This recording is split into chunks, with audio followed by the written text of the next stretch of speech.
A primeira reunião do lugar de escuta foi incrível porque tinham 34 homens lá. Me deu uma energia gigantesca assim, para continuar. 15 dias depois tinham mais 30 homens.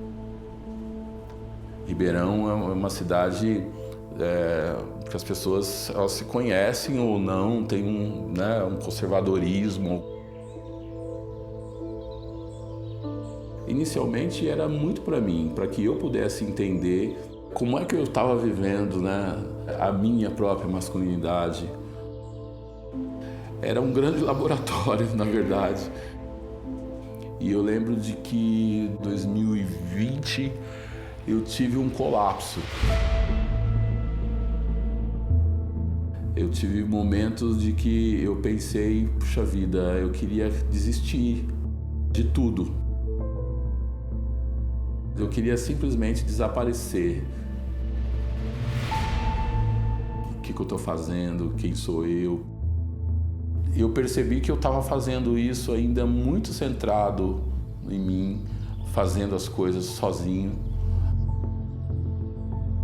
Consegui aproveitar, chegar no fundo do poço, num processo de depressão e pensar, eu não quero fazer mais as coisas sozinho. E eu percebia de que isso era muito relacionado ao próprio o grupo do lugar de escuta.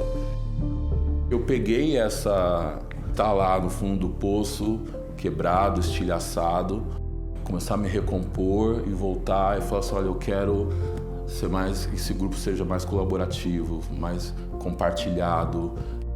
Eu preciso de ajuda, eu preciso de vocês.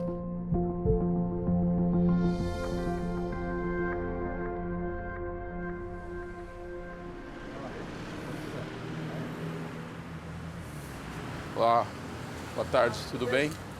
Esse aqui? Quantos mais ou menos pesa? Ela vai pesar mais ou menos a 10 quilos. 10 quilos. E esse daqui, ó, segura esse aqui. Essa aqui. Nossa, é a mais pesada. É, mais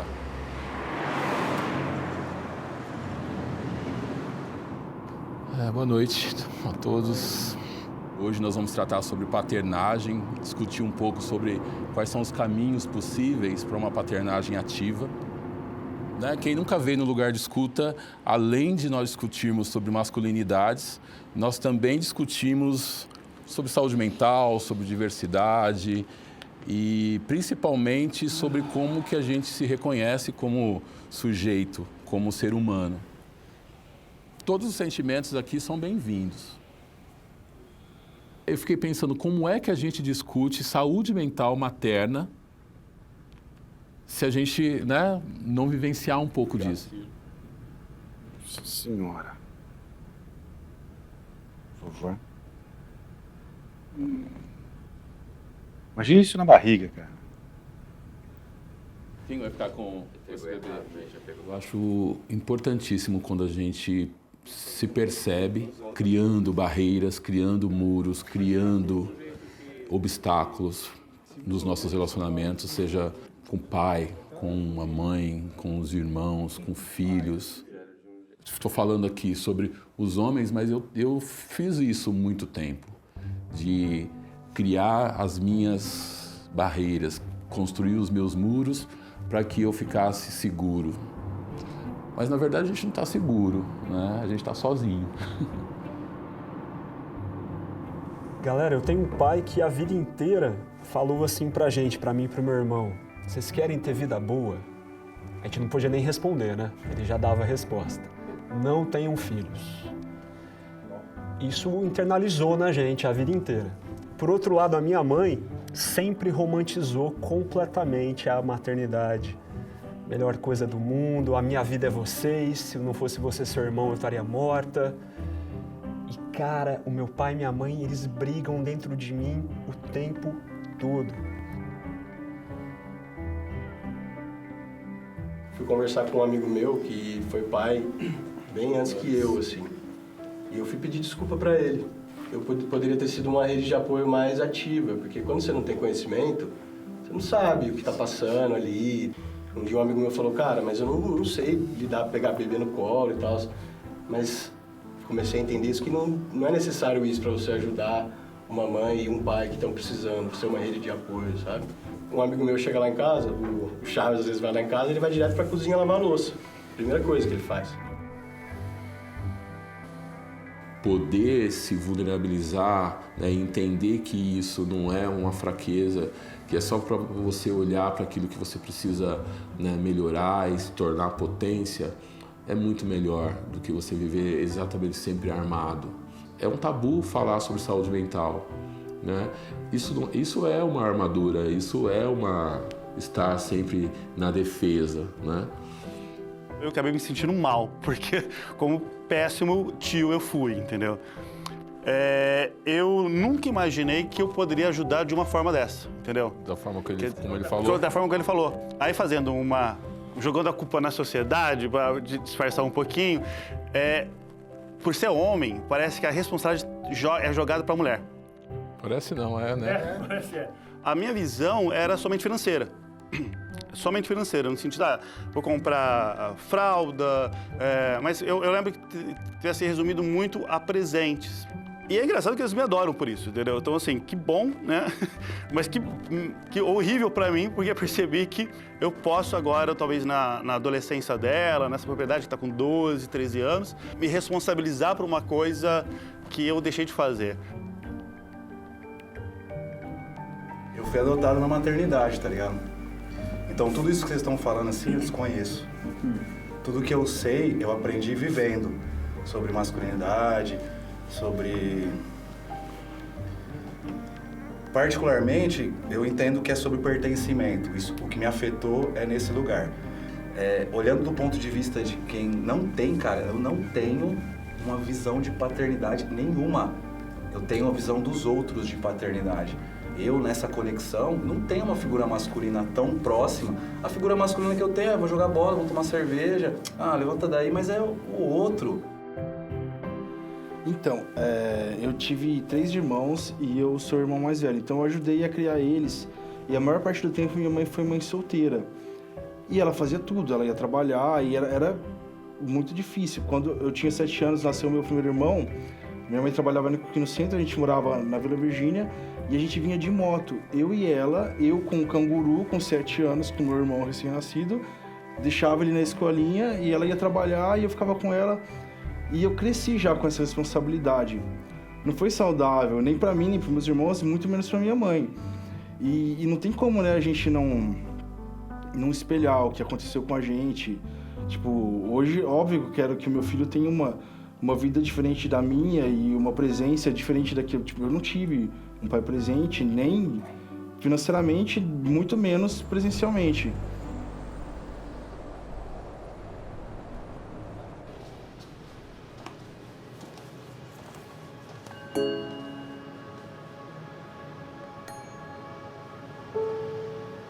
O primeiro passo no xamanismo foi há 6 anos.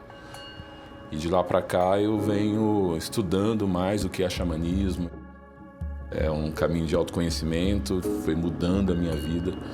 E, inclusive, foi através do xamanismo que eu comecei a ter mais consciência sobre trabalhar mais em grupo. Grupos de estudos, outros grupos de autoconhecimento. E aí, dentro do xamanismo, estudando, eu tive talvez esse insight em trabalhar com um grupo de apoio, né? Que aí nasceu o Lugar de Escuta.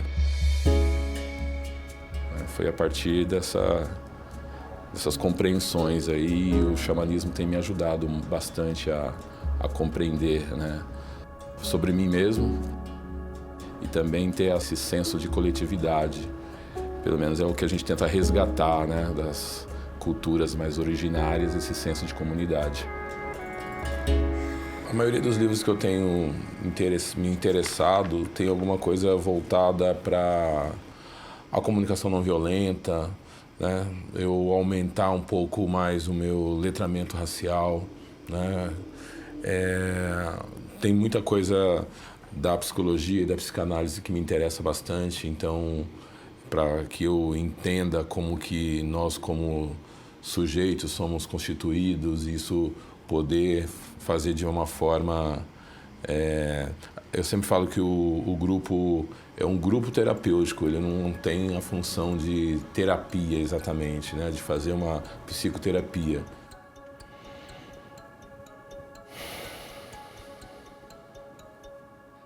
Antes da gente começar, eu acho que eu não preciso recordar, né, os acordos de convivência para a gente poder manter esse acordo que é falar em primeira pessoa, né? Deixar a filosofia, né?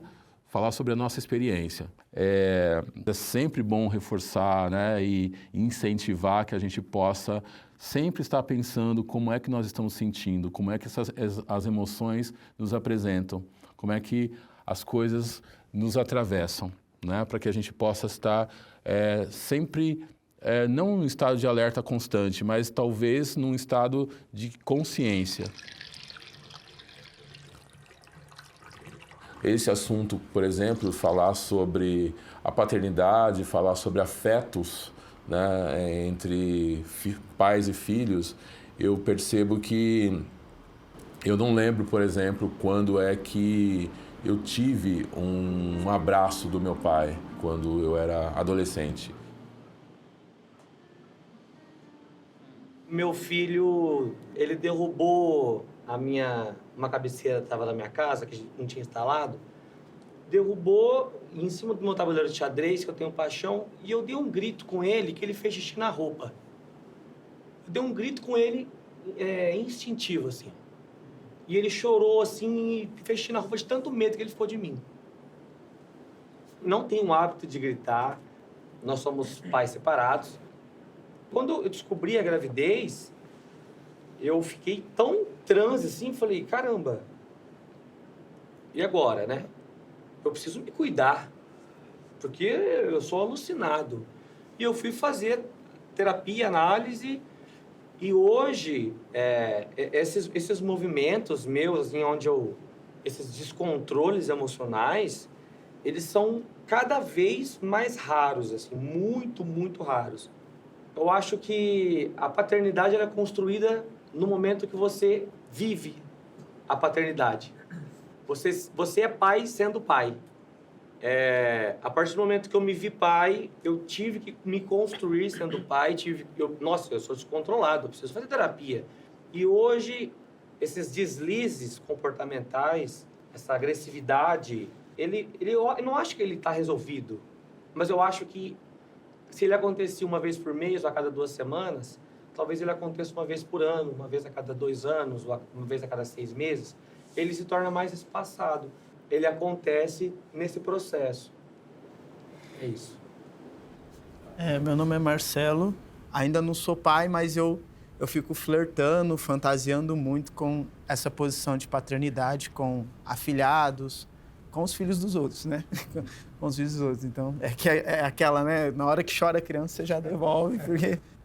Mas um pouco do que foi dito, né? Para mim, existe um medo muito grande de alguém me olhar e falar assim, você é igual ao seu pai. Tipo assim, é um negócio que, como assim eu sou igual ao meu pai? Né? Eu ainda não sou pai, é um desejo muito grande, mas só que a paternagem, na verdade, ela surge para mim...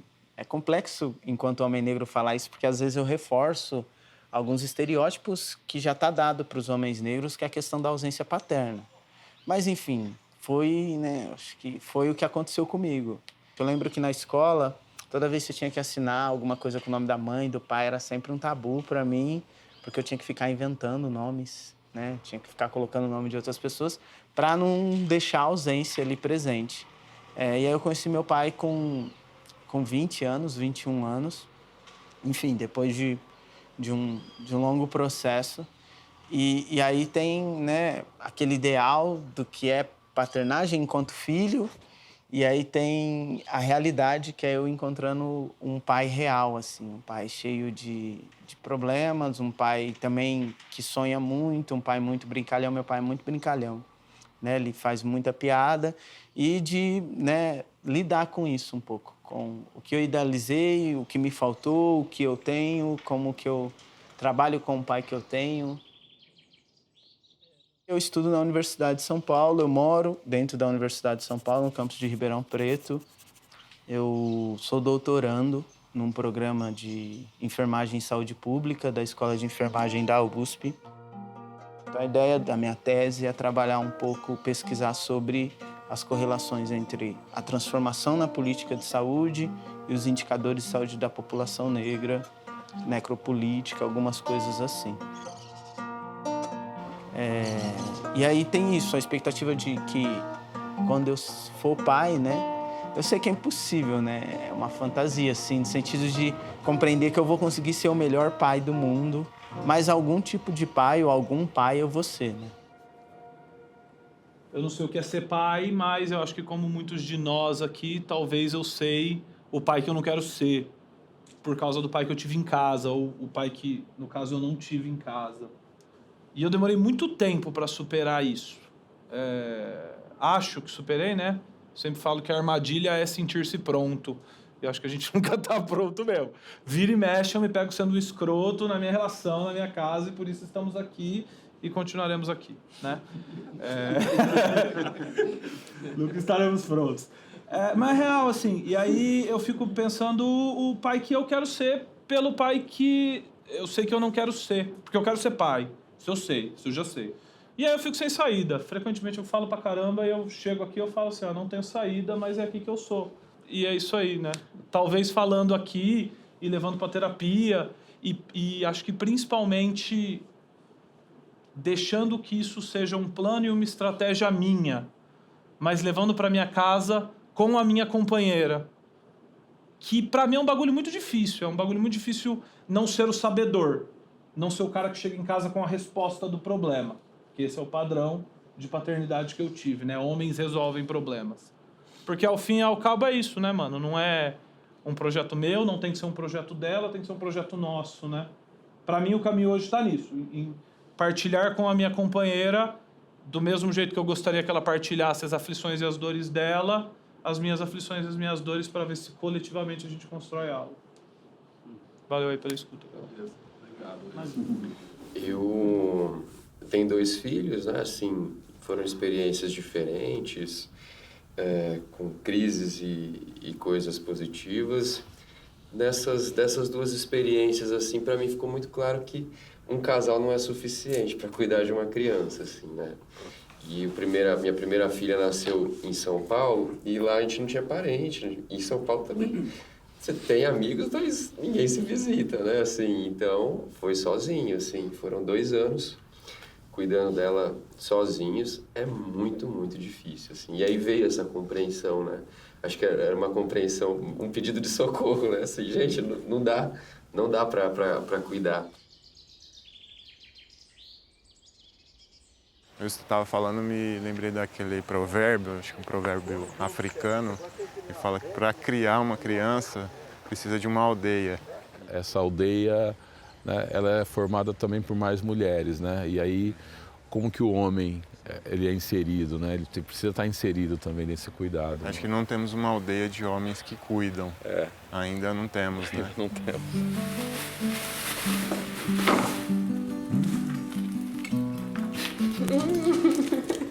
Sabe o que aconteceu? Essa cebola, eu tinha deixado ela no freezer sem querer.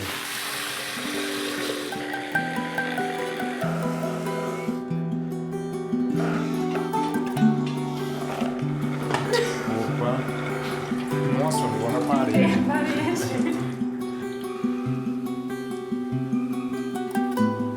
Tá bom. Bom sal? Já viu a história da laranja podre? Não. Então tem que tomar cuidado pra ela não estragar o suco inteiro. Porque às vezes tem uma laranjinha meio disfarçada no meio. Então, eu abri ela porque ela tava esquisita. Experimente o suco dele. Aí eu vou ficar muito puta.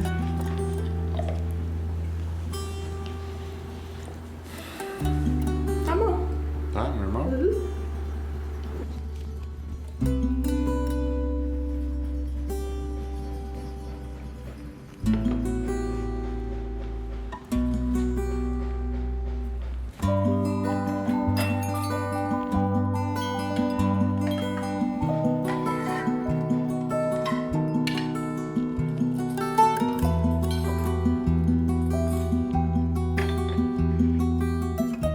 e acho que também a gente aprende a experiência da paternidade primeiro sendo filho.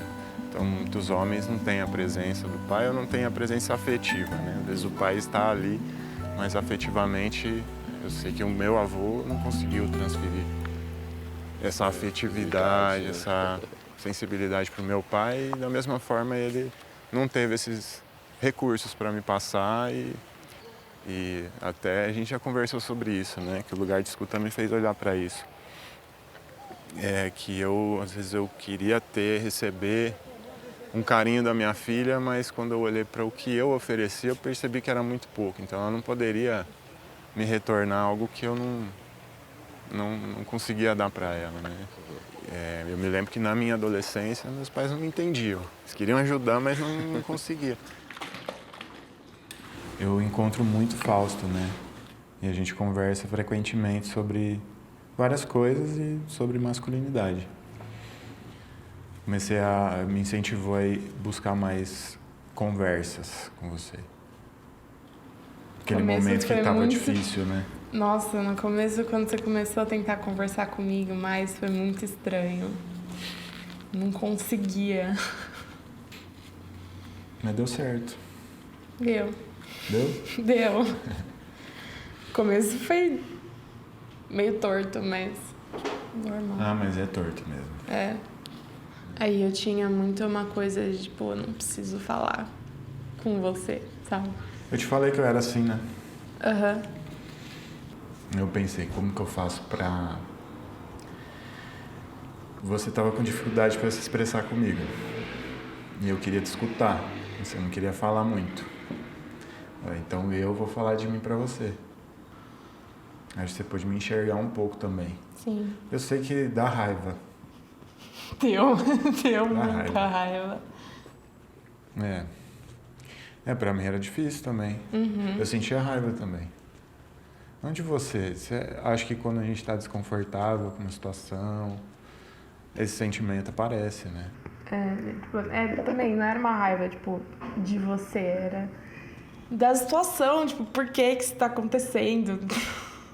Tava tão confortável do jeito que tava. Não tava muito, né? Não, é um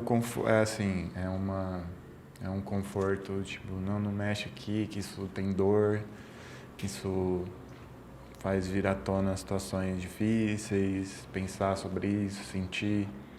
É tipo como quando o machucado tá cicatrizando errado e eles têm que abrir de novo. Eu sou pai de uma menininha que chama Nina, ela tem 5 anos. Quando chegou a minha filha, eu falei, não, eu quero ser pai, eu quero cuidar e tal. E eu percebi que eu consegui desenvolver esse lado. Só que a minha vida desequilibrou, inclusive em assuntos e falas que eu já escutei aqui, que foi na questão financeira. Começou eu não consegui ter esse equilíbrio entre o cuidado familiar e a performance profissional. E isso pegou num ponto muito forte no meu masculino, que era essa questão do prover, do cuidar.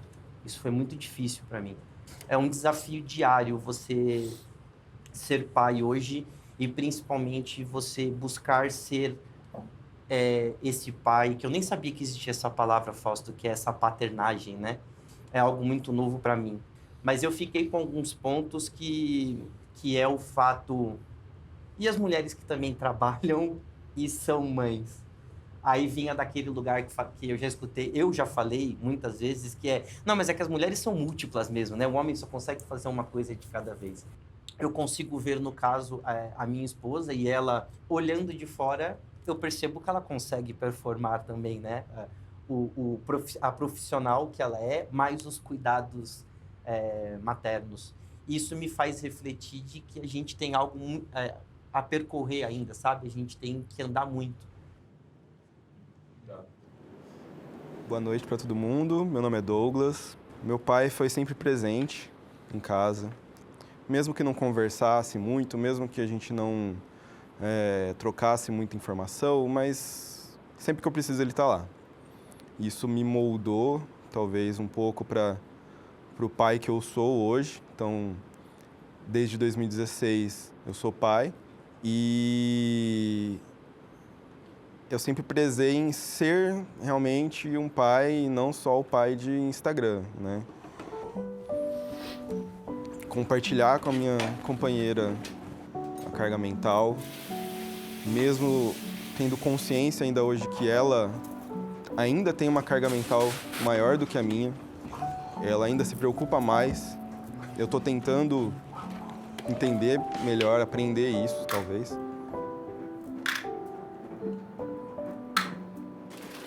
Douglas, ele tem uma dificuldade um pouco, assim, de se abrir, de conversar. Então, isso, na verdade, foi Quando ele falou que ia frequentar, eu fiquei mais feliz, inclusive, por isso. Porque o Douglas, ele já é uma pessoa, ele já é um homem mais desconstruído, ele é questionador, ele é feminista. Então, não tanto por essa parte, mas pela parte de conversar mesmo. Uma vaquinha, olha. Tem a língua. Falta um lacinho na cabeça, eu acho. Eu tinha mais medo de ter um filho homem do que uma filha menina. É muito fácil do homem se acomodar nos privilégios que a gente tem hoje, né? É muito fácil do homem simplesmente seguir o caminho que tem e mesmo tendo uma criação diferente, como a gente está tentando dar para Harumi, eu sempre tive esse medo de, tendo um homem, ele lá na frente virar um macho escroto, sabe? Ou alguma coisa do tipo. Eu sempre senti o contrário, porque eu, como mulher, mesmo eu tendo essa criação, tive uma criação bem, assim, feminista, mas eu tive uma personalidade um pouco mais retraída. Eu sempre tive essa questão de querer agradar a sociedade e me encaixar. Isso que eu acho que é o problema maior das meninas. Então, quando eu soube que ia ter uma menina, veio todo esse sentimento de, será que mulher que ela vai ser, né? Será que ela vai ser igual a mim, que vai precisar ter muito mais força para sair dessas barreiras? A parte estética toda, que isso eu acho que foi o que mais me influenciou nessa questão de ser mulher, né? Então eu fiquei com medo de não conseguir trabalhar isso com ela. E eu gostaria de ter um menino, né? Porque eu falei assim, bom, eu acho que justamente pelo que ele falou, seria interessante a gente colocar homens nesse mundo e ensiná-los a ser diferente. Eu acho que isso para mim seria mais fácil do que criar alguém como uma menina para se defender.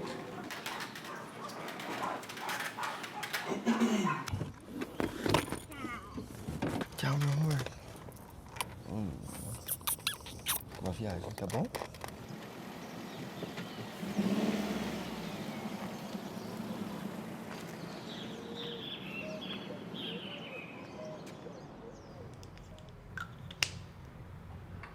Um dia você me falou que você não confiava em ninguém.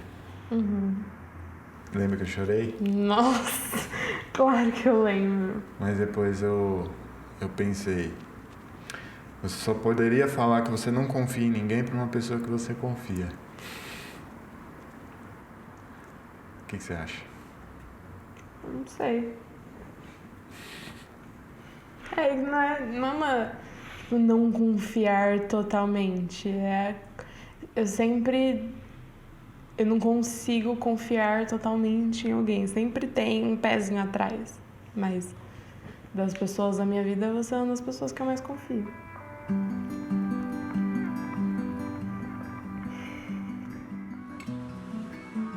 A vida toda eu sempre fui muito fechado. Mesmo que eu sempre tive muitos amigos perto e tudo mais, eu tinha muita facilidade em expressar os sentimentos positivos, não de me expressar e de me vulnerabilizar para esses amigos, de chegar para um amigo e falar que eu estou triste por causa de alguma coisa, que alguma coisa está me incomodando, que alguma coisa me deixou mal. Não solta não, vamos ver só se... Mais fácil de um jeito que... Ali, ó, é daquele jeito ali, ó. Não vai abrir, Cara, uma experiência, assim, é difícil de explicar, assim, com palavras. Eu tento sempre me colocar no meu lugar, assim. Acho que a gente tem que valorizar, eu tenho que valorizar o que eu sinto, né? O meu cansaço e tudo. Mas aí você tem que parar e olhar para sua companheira e entender que ela vai estar mais cansada, sabe? Acho que uma coisa que você falou, né, que acho que é importante, é que parece que é esperado que a mãe se conecte imediatamente. Isso, lógico, pode acontecer, mas também pode não acontecer imediatamente, né? E a sociedade traz essa ideia de que tem que ser só felicidade. Trazendo a minha experiência da Nina, a gente, quando chegou em casa, minha sogra recebeu a gente e tal. Cara, a Nina tava destruída, assim, depois de 27 horas de parto, uma noite no hospital, com a Flora amamentando, sabe, com um corte na barriga. Ela tava passada, chegando em casa com um neném no colo, sabe? E aí a mãe dela virou e falou assim, hoje não é o dia mais feliz da sua vida.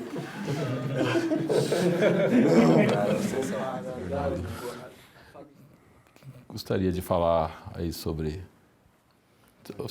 Vamos passar... Hoje nós vamos ter, né, o bebê da palavra, né? E aí, Douglas, como é que... Quantos anos tem a sua filha? A Helena vai fazer 7 anos mês que vem já. 7 anos. Como é que foi a gestação, né, o parto da sua companheira? E como que vocês vivenciaram isso? Teve alguma complicação ou não? Eu sou de uma família espírita, eu sempre tive essa crença muito forte dentro de mim. A época da pandemia colocou em xeque muitas coisas. A gente já estava com a Harumi e a gente pensou em ter mais um filho, né? Engravidou, né? A Aline passou 2 meses, né? Normal, um dos raio-x, né? A gente foi lá e não tinha mais batimento cardíaco no feto. E aí, alguns meses depois, a gente tentou de novo, né? Ela engravidou mais uma vez. Ela estava tomando banho, né? Ela teve algumas contrações, ela sentiu bastante dor. E ela expeliu o embrião ainda em casa. Viu o nosso filho que não nasceu. Então foi muito dolorido isso, foi um momento onde eu realmente desacreditei de qualquer divindade ou algo do tipo. E aí, com isso, né, mais ou menos no ano seguinte que aconteceu isso, a gente voltou com as rodas presenciais lá no lugar de escuta, e nessa primeira roda que eu fui foi realmente de espiritualidade, onde eu contei sobre essas perdas, onde eu expliquei que realmente eu estava bem incrédulo com relação a qualquer tipo de espiritualidade, sabe?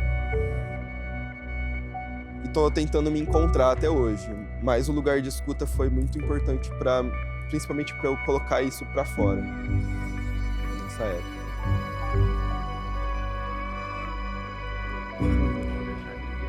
Eu acho interessantíssimo nossas rodas, porque é o momento que a gente tem de verificar nossos erros. Aqui a gente não está apontando, ninguém apontou o erro para mim, mas eu me vi como uma pessoa, como um homem falho que usou seu privilégio, mas não é nem má vontade, é simplesmente você aproveitar desse privilégio. É como se fosse uma onda e você vai nela. Você não pensa, peraí, dá para você nadar contra a maré assim, é só você ter um pouquinho de força, um pouquinho de vontade. Precisa do outro para a gente poder aprender, para a gente conseguir desconstruir alguma coisa, né? Pensando nessa palavra. Então, aquilo que a gente não consegue fazer isso sozinho, a gente consegue, né, ouvindo um relato de alguém que tem experiência, de alguém outra experiência, a gente vai juntando isso e percebendo onde que nós podemos mudar. Essa é a diferença do lugar de escuta com o psicólogo. Desculpa que eu estou cortando você, mas assim, é difícil você levar um problema para um psicólogo se você nem sabe que você tem esse problema, entendeu? Então, quando você está num grupo e você percebe que tem outros homens buscando ajuda, os problemas que eu tenho e vocês têm não me faz menor, me faz melhor para que eu consiga melhorar e ir evoluindo. Só que é um longo caminho, eu percebo que cada dia que eu venho numa sessão, eu percebo que eu tenho um caminho bem... Eu já acho que está perto, não, está longe, cara.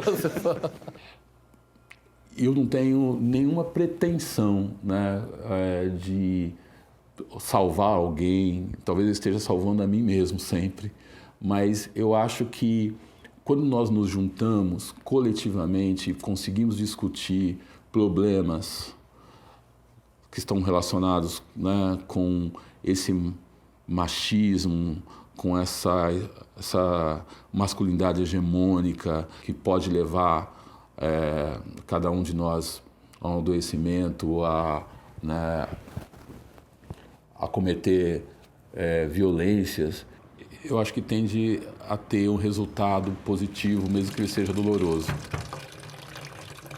Você vai limpar bem essa partinha, porque ela parece Meio que... amarga, né? Não, ela tem umas fibras que ela fica... Não dá um gostinho bacana na hora que você mastiga aí. Tá. Tá vendo? Foi quando eu comecei a morar sozinho que eu comecei a, sabe, assim, a ter uma inquietude mesmo em relação, assim, no sentido, assim, homem forte. Que homem forte é esse que você não consegue fazer sua própria comida, entendeu? Que homem forte é esse que não sabe lavar roupa? Quer dizer, isso é forte ou é ser fraco, entende? Só que aí, na teoria para a prática, são duas coisas bem diferentes. Igual quem sabe faz melhor, né? Olha só que facilidade. Agora que com o falecimento da minha mãe, fazer a comida acabou também virando uma interação também, assim, da gente estar conversando, da gente estar vendo como é que estão as coisas, como é que está o trabalho, como é que está a cabeça. Eu reclamava muito de ser isolado, mas na verdade eu me isolava, entendeu? Vovô, acertei a costela? Acertei a mão da costela? Tá gostosa a costela? Tá bom. Domingo estava eu e meu pai. Meu pai estava com muita vontade de comer pé de frango. E aí, assim, cara, minha sobrinha não suporta ver o pé de frango que ela passa mal. Eu falei, porra, e aí?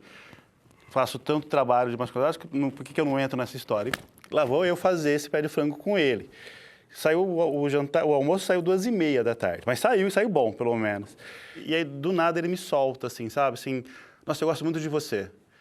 Sabe assim, um senhor de 88 anos que super tímido, super fechado.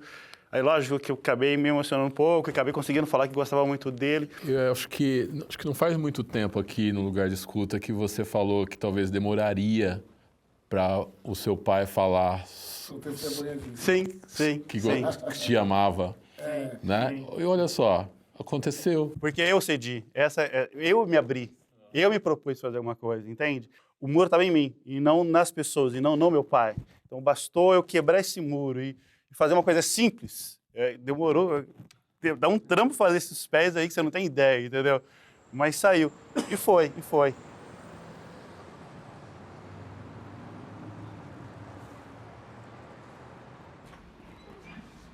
E aí? Comecei a pensar nesses atravessamentos raciais muito tardiamente. Entrando no mestrado, não tinha mais negros no meu programa de mestrado, né? E, eu percebia isso, mas eu tô ali, então, vencendo. Mas, né? Que vencer é esse, Que vencer é esse, né? Eu sempre falo isso, né? Eu tenho muita dificuldade de debater racismo nas horas. Assim, já falei pra você. Quando se fala de raça, fala sempre da raça negra, nunca se fala, tipo... Porque é isso, o branco também... A branquitude também é construída, assim como a negritude. E outra também que tem pouquíssimos, né? Tem eu sei mais um, ou eu e você mais dois, numa roda de 20. Um dia eu falei pra minha orientadora do mestrado, a Ju, pô, Ju, eu queria ficar mais sozinho e tal. Ô, Marcelo, mas você já é sozinho. Eu que tô lá no mundo acadêmico, vejo, né? Às vezes eu entro numa sala e falo, nossa, parece que eu tô na Bélgica, assim. A gente vai, essa coisa da solitude, a gente vai se acostumando com isso cada vez mais. E aí eu vejo que a solidão, ela vai, quando vê, ela tomou conta de você, assim. Queria agradecer a uma pessoa que me fortalece, sim, que eu acho que ela não sabe o quanto. Todos vocês, com exceção de mim e do Marcelo, nós talvez né, alguém que se identifique, mas nós somos negros. E o Marcelo, ele tem sido esse irmão, esse amigo e esse incentivador, né? A gente tem feito muitas coisas juntos. Irmão, você falou um dia, você é potente. E eu falei, eu só sou potente porque eu tenho você.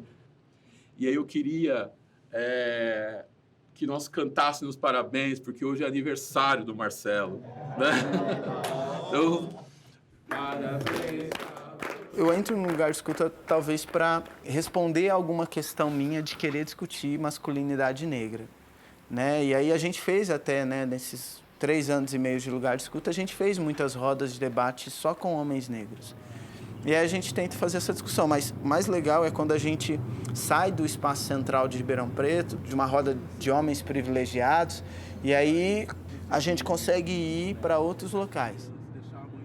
Toda quinta-feira, quinzenalmente, a gente tem um encontro do lugar de escuta em Pontal, que é uma cidade que fica 30, 40 minutos de Ribeirão Preto. A gente vai em comunidade fazer roda de masculinidade, porque teve casos de feminicídio naquela dita comunidade. Ou a gente vai para a Fundação Casa para fazer roda de masculinidade com os meninos da Fundação Casa. E aí se acaba, por consequência, acertando um pouco, né, muitos homens negros, né, nessa condição. Como é que as pessoas nos olham, né? O que elas veem quando vem um homem preto? O quão livre eu consigo ser, né, dentro da minha subjetividade? Irmão, eu tô aqui pensando. A primeira vez que eu levei em quadro, eu tinha 5 anos. Na frente do ponto do ônibus, assim, o ônibus passava, parava, tava apontando arma.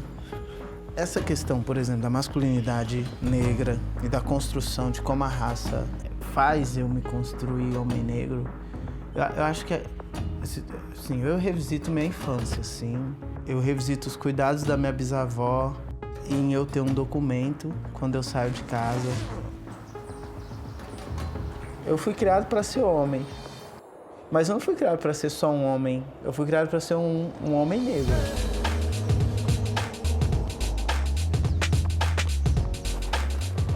No contato com o movimento negro, com estudar questões raciais, por compreender como que eu me relaciono com as pessoas, o que a cor da minha pele, os meus traços, como as pessoas enxergam, então muita leitura, muito estudo, e me permitiu já criar uma ideia de quem eu sou e de como eu me posto no mundo.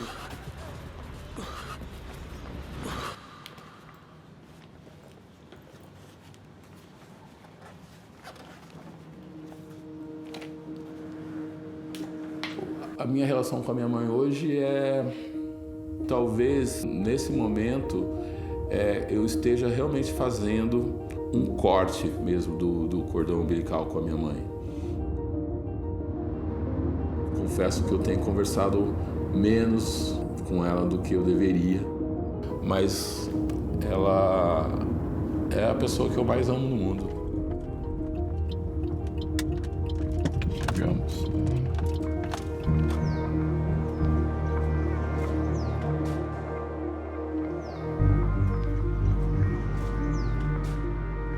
Oi.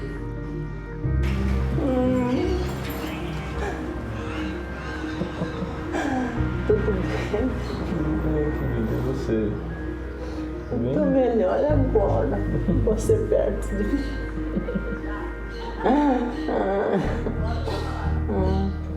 E já cozinhou o feijão? O feijão tá cozido, só falta temperar.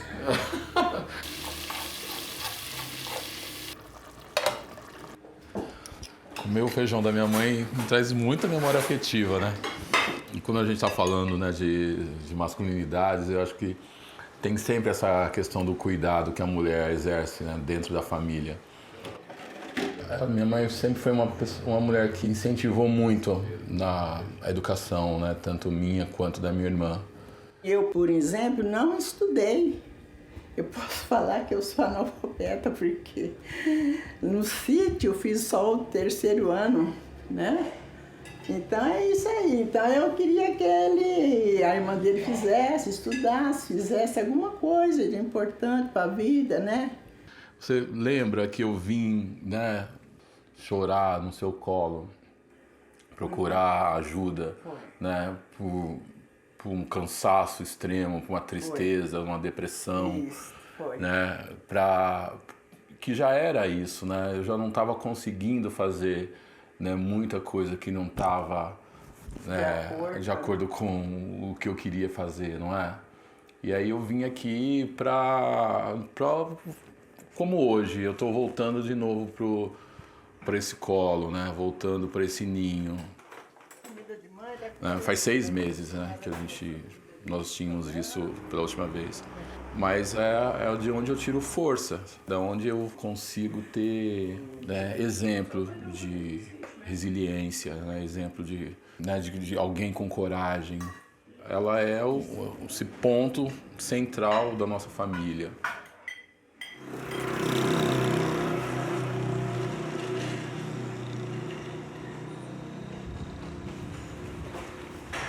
Eu tenho feito esse resgate, né, dessa memória de quando eu tinha 3, 4 anos, como que era a minha relação, principalmente com o meu pai, porque a minha mãe sempre foi muito presente ali.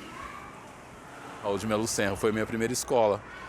Está movimentado, está cheio de crianças, então isso é bem legal, mas já tem coisas novas, né, prédios novos.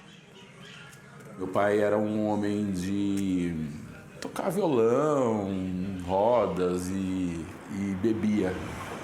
Ele pegava e me levava para os bares, né? Então minha mãe ficava com medo de que ele caísse comigo, ela ia atrás para pegar.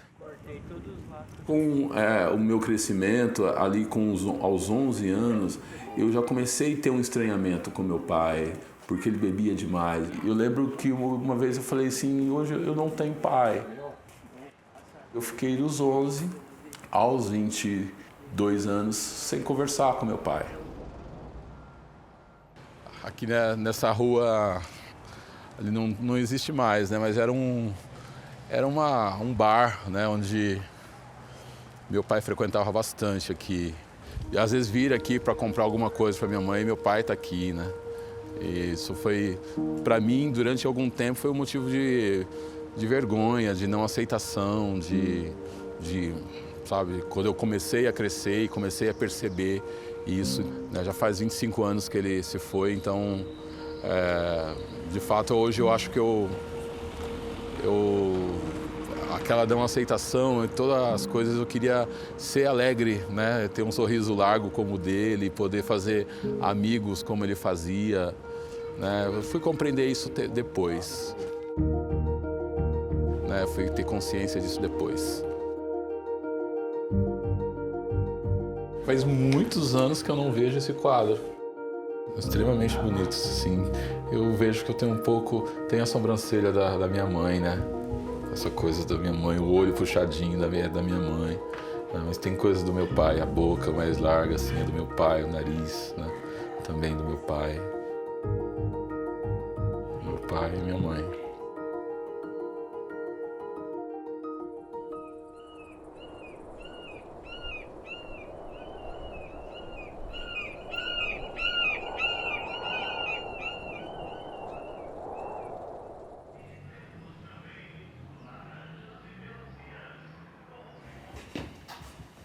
Foi importante você ir embora, assim, você era meio assim com seu pai, mas um tempo você voltou o Dia dos Pais e você trouxe de presente para seu pai o quê? Um chapéu. Você trouxe para seu pai um chapéu e seu pai gostava muito de chapéu. Foi aí que você entregou o chapéu para seu pai e fizeram as pazes, né? Vocês se abraçaram e fizeram as pazes. Dali para frente, continuaram vocês dois tendo uma boa amizade. Eu amo você. Te amo. Desde a época que você citou para mim, mãe, é assim, assado na minha vida. O que eu falei? Um dia você chegou para mim e disse... Você veio de Londrina e falou, mãe, a Marta casou, mas eu não vou casar. Eu não tenho intenção de casar. Mas continua sendo aquele filho amado. Eu quero a sua felicidade, mas a sua felicidade é você que constrói. E é isso que eu falo. Eu tenho orgulho de ter você como filho. Você não tem pai, mas você tem uma mãe. O pai já foi, mas a mãe ainda está aqui. Velha já, mas quero continuar amando até o fim, filho. Certo? Eu também te amo. A pessoa mais importante da minha vida.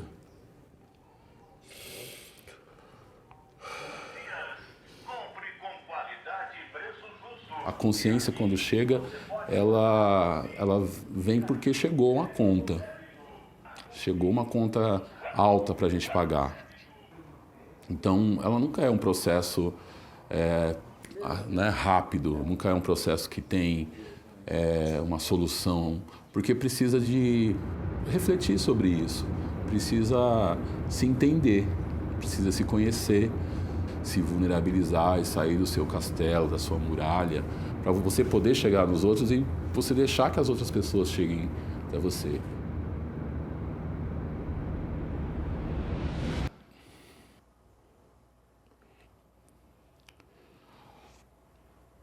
Eu sempre pensei, sempre não. Isso é mais recente, eu tenho admitido para mim mesmo que esse é o meu ato político. É a forma como eu luto nessa existência, nessa vida, como um homem preto. E aí teve uma vez que eu ouvi, né, de alguém falando uma queixa: o lugar de escuta é um lugar de homens brancos. E assim, eu reagi aqui dentro e pensei, fiquei um pouco com raiva, mas imediatamente eu pensei, ok, talvez seja mesmo um lugar para homens brancos irem. Porque eu tô lá. Esses homens brancos que vão ao lugar de escuta, eles estão, né, ouvindo e acreditando, né, na proposta do grupo vindo de um homem preto. Demorou para que eu pudesse perceber o meu lugar de pertencimento.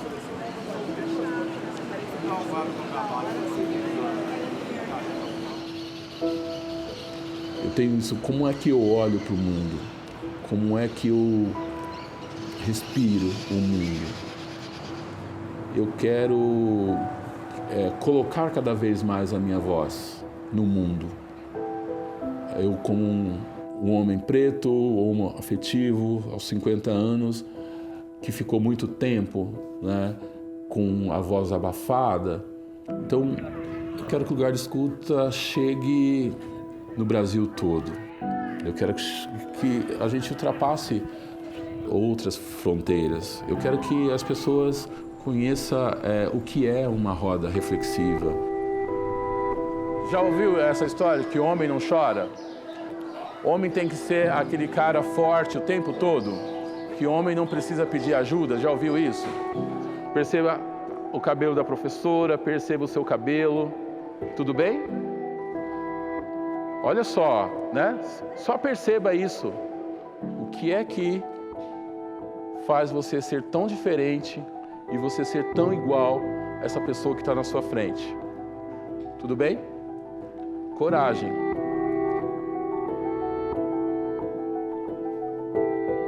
Faça uma reverência, eu dê um abraço nessa pessoa que está à sua frente. Aí, você olhar nos olhos, olhar para as diferenças, para aquilo que é semelhante. É um momento de certificação da sua própria identidade, né? Por que será que a gente tira sarro de outra pessoa? Por que será que a gente faz bullying? O que você percebeu quando vocês estavam colocando o braço um do lado do outro? Eu sou, né? Eu tenho a pele mais escura. Você tem a pele mais clara, ele tem a pele bem mais clara. Ele é considerado branco, nós somos considerados negros, não é isso? E aí também é outra coisa que pega, né? A discriminação, o preconceito, o racismo. Tem mais coisas que vocês identificam que a gente, como ser humano, a gente discrimina ou tem preconceito em outros? Homofobia. O que é homofobia? Eu quero que o lugar de escuta chegue a mais homens, eu quero que chegue a mais mulheres. As mulheres são incentivadoras incríveis, né, do lugar de escuta. Eu quero que chegue a todas as pessoas. Olha só, né? Então, uma pessoa que vocês convivem que está pedindo respeito, né, por conta de um problema de saúde que ela não consegue controlar exatamente quando é que ela pode ter uma crise epilética. Você trocou um ponto importante, né? A solidão, né? Então eu perguntei pode ser a causa. Você colocou. Fazer isso num outro estado, muito longe da minha casa, com pessoas que eu nunca vi e que aceitaram essa proposta, foi incrível. Essa conexão, né, com as pessoas, que é o que eu gosto, é o que eu tenho percebido que eu gosto de fazer, de me conectar com as histórias, me conectar com as pessoas, com o lugar. Todos nós temos vozes aqui, então todos nós temos momentos específicos para que a gente possa colocar a nossa voz. Senão a gente sempre, né, terão vozes abafadas, vozes que não são ouvidas.